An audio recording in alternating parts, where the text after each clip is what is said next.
Come fly with me, let's fly away.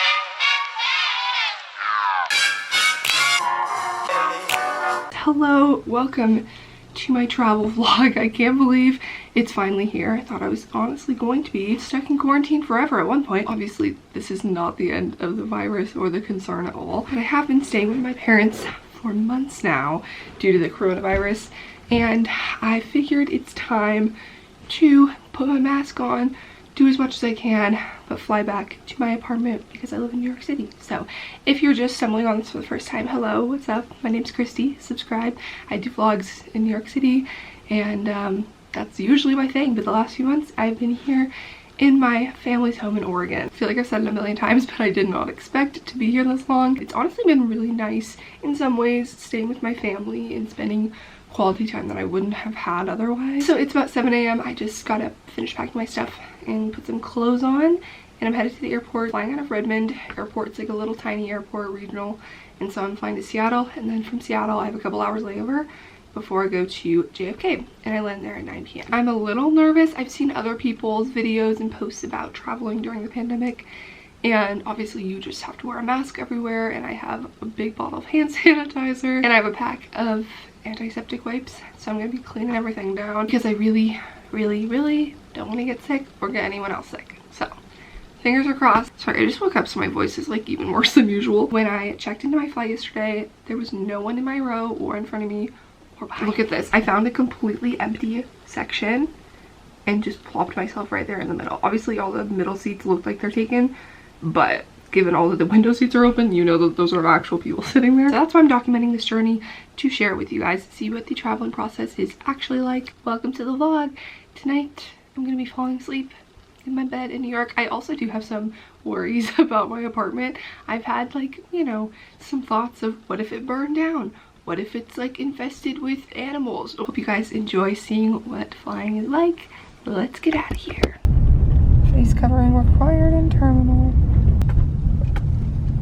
It looks like there's not much happening this morning. Yeah, I'm gonna put on my mask while I'm sitting down. It is 7:53. Beautiful. My flight board's at 8:30. We got plenty of time. Bye, Dad. Okay, honey. Same. Okay, time to check my bag and hope it's not 50 pounds, which I think it's very close. Let's see how much this thing weighs. 49. Oh shit. My bag was as close to 50 pounds as you can get, but safe. Now I'm gonna go through security. They have signs about like social distancing and such, but there's really very few people here, so not bad. Made it through security, super easy. There's like 3 people ahead of me, and my gate is down here at A, where the people are. Everything was pretty normal. They just had me like pull down my mask when he was checking my ID. 8:09, so 20 minutes till board. For the aircraft today, if you need assistance in boarding, they just said instead of boarding as groups, they're gonna board row by row for social distancing.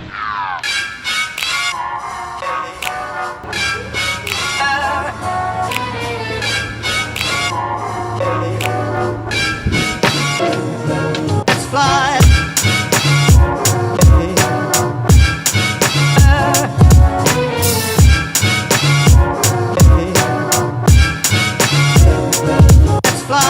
Perfect day. Perfect day. Perfect. And got a little cold brew and a turkey bacon egg sandwich from Starbucks for my food. I still have an hour, and I chose this little like empty area. There's no people, so I can take off my mask and eat. Again, first aboard, because I'm in the back of the plane.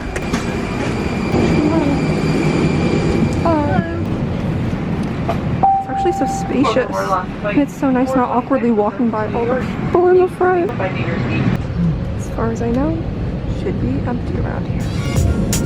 Let's fly. Fly. Let's fly.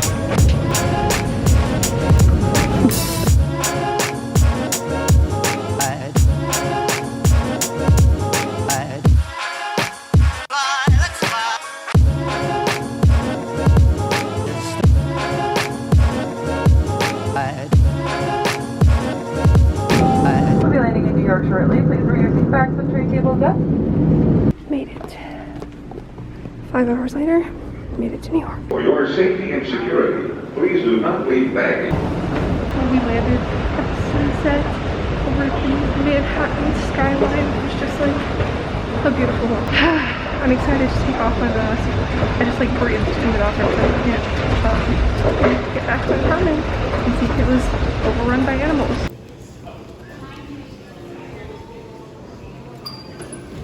Nice humid New York air. Somehow, I don't know how I got this lucky, but my bag was like one of the first 3 out, which never happens to me. And it's still so empty out here. And my lift is gonna be here in 3 minutes. Really lined up for me. Also, I look like absolute. I took off my mask because it's very humid and there's no people around me. But I'm gonna put it back on in the lift, obviously. So I'm going home.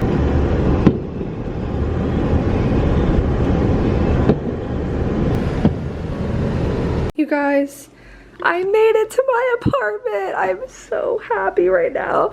It is still in perfectly good condition. Nothing has really gone awry. It was just how I left it, which is, I don't know, I was picturing worst case scenario, but I missed it so much. It's so weird to be back because I've never like been away from a place this long besides my childhood home. I don't know, it's a weird feeling, but also like I was just here yesterday. So got my neon sign lit up. I am sweating because I just lugged my suitcase and there's no AC in here. I'm gonna have to take my AC unit down from here and put it in the window. I don't know if that's gonna be a tonight project. I might just sweat through it tonight and then put it in tomorrow. But it was quite a journey, but I'm so excited to be back here. Also, RIP, a fallen soldier. Comment down below if you think, I don't actually know that this is revivable. I know that some plants when they're dead like can come back to life, like zombie plants. So I'm gonna water it just because it can't hurt. This was a newly box that I literally didn't bother returning because I thought it'd be back within a month and I wasn't. Anyway, I ordered sushi from Uber Eats to eat just because I know I have no food here and I'm pretty hungry. It's 10 p.m. Oh, my freezer is nice and cool. I do have food in the freezer actually. I didn't even think about that. I have like a taco skillet, some gnocchi, some rice. I definitely could have made do with that, but whatever. I was in the car and hungry and I ordered sushi from Uber Eats. I wouldn't normally eat this late, but it's like 7 p.m. on the West Coast, so that's like normal dinner time. So it'll take a few days for me to adjust my eating and sleeping schedule. I look so rough. The travel day was really smooth. I honestly felt fine about it. I was not paranoid. I was not feeling like no one was taking it seriously. It was great. So oh my god, I just need to like take a deep breath, soak it in. I am going to eat my food and go to sleep and I will catch you guys tomorrow. I think I'm gonna do a little bit of a recap tomorrow just because I want this to mostly be a travel vlog, but I'm just like out of it. So I'm gonna sleep and then catch you when I'm rested and showered and all of that. But we're back. Okay, so it's the next day and I'm back in my apartment like you saw. Everything is good. I am so happy to be back. I definitely have like a weird sleep schedule, but you know, adjusting to the time zone, it's gonna be like that. I wanted to just do a little bit of a recap on what the flying process was like in case people have questions, what they're doing and the policies as far as keeping you safe, how people were acting and if people were adhering to those and everything. Disclaimer, obviously I can only speak from my experience. I went on, you know, one flight, well, two kind of, only one specific airline, so I'm not going to say your experience is going to be just like it. I flew Alaska Airlines, I think I mentioned.